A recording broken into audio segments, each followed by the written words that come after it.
Well, that was just awful. It was men versus boys out on the ice tonight, and the Hawks were embarrassed. They did not do anything to show that they had life in this game, except for the first 10 minutes of play.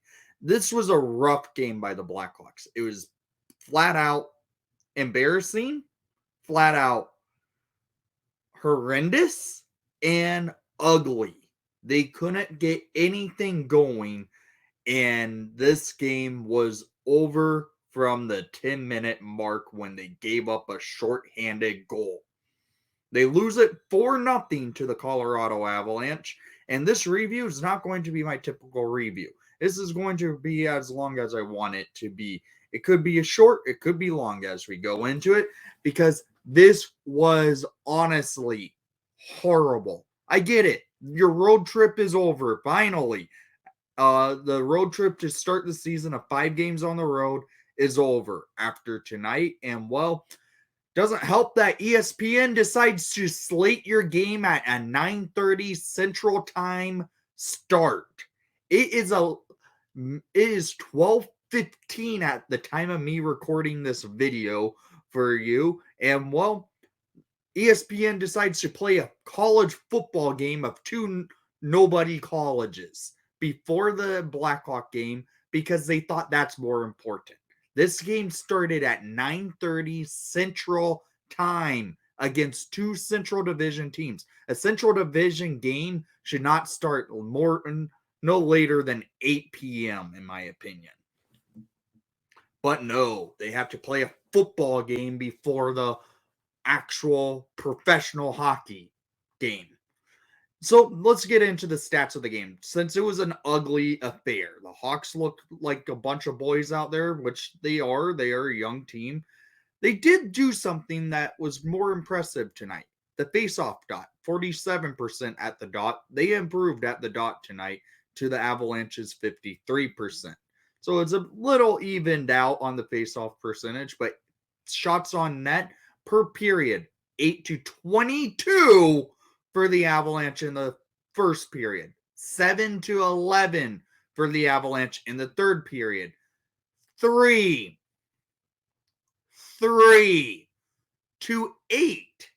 for the Avalanche in the third. Total shots on net, 18-41.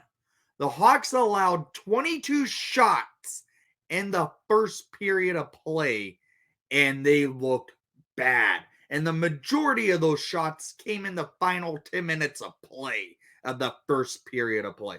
Hits, no hitting really in this game, 2-3 for the Avalanche. Penalties, 6 minutes to the Hawks, Avalanche 8 minutes. Power play, Hawks were terrible at it as per usual. 0-4 for the Hawks, and the Avalanche went 1-3.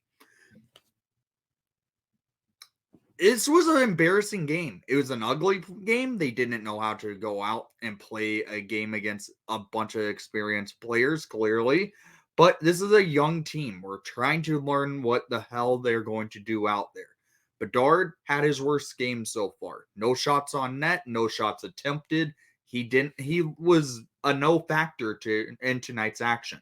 So let's get into the goals for the game because they were only Avalanche and the Hawks couldn't do anything offensively.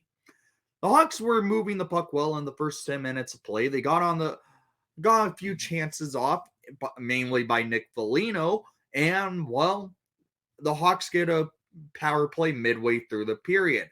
And well, at 11:46 in the first period, Logan O'Connor goes on a breakaway for his second of the season. Shorthanded goal assisted by Cogliano and Manson to make it a 1-0 game for the Avalanche. And as soon as that goal happens, the Hawks just bend. They fall apart, and the Avalanche come in and just full-blown attack on the Hawks. And the Hawks did nothing on the power play. They gave up a shorthanded goal. It gave all momentum Colorado. Nothing going their way. Hawks had 8 shots on goal at this point in time when the Avalanche scored their shorthanded goal. And then the Avalanche kept pressing the Hawks in the Hawks defensive zone, moving the puck and getting them onto the net of Mrazek. Mrazek stood strong. He was probably the best player out there for the Hawks tonight. And well, at 18:41 on a power play, Ryan Johansson, yes, Ryan Johansson, a Blackhawk killer, scores to make it a 2-0 game when there was chaos in front of the net and the Hawks couldn't do much defensively when they were shorthanded. It was as bad. The Avalanche were moving the puck, getting them on net, peppering Mrazek, and they get a goal. We go down 2-0, and the Avalanche could have easily made it a 6-0 game in this first period, but we go to the second period down by 2. So Mrazek kept us in the game. We go to the second period, and it was pretty much all the same stuff. Hawks looked terrible. They didn't do much of anything. The Avalanche kept controlling the play. And at 13-18, the fake Taze, Devon Taze, scores to make it a 3-0 game when Mrazek kind of lost the sight of the puck. It's 3-0 Colorado. And the Hawks don't answer. They can't get on the board, can't move the puck into the offensive zone. It goes to the third period, much of the same. Hawks get early power play. They do nothing with it. Hawks get another power play. Absolutely nothing with it. They don't move the puck well. They can't shoot the puck. They decide to pass the puck when they're in the slot. It's bad. So at 8:40, Nathan MacKinnon adds salt to the wound to make it a 4-0 game, and that's the game. The Avalanche win this thing, beating the Hawks, embarrassing the Hawks, and this was just a flat-out horrendous game. Down in the comments down below, I want to hear what your thoughts were on this boys versus men's matchup in the Blackhawks versus the Avalanche, because that's what it was. So down in the comments down below, I want to hear what your thoughts were, and thank you for watching the broadcast. Please leave a like and subscribe if you haven't done so already. And most of all, we're finally going home, and let's go Hawks.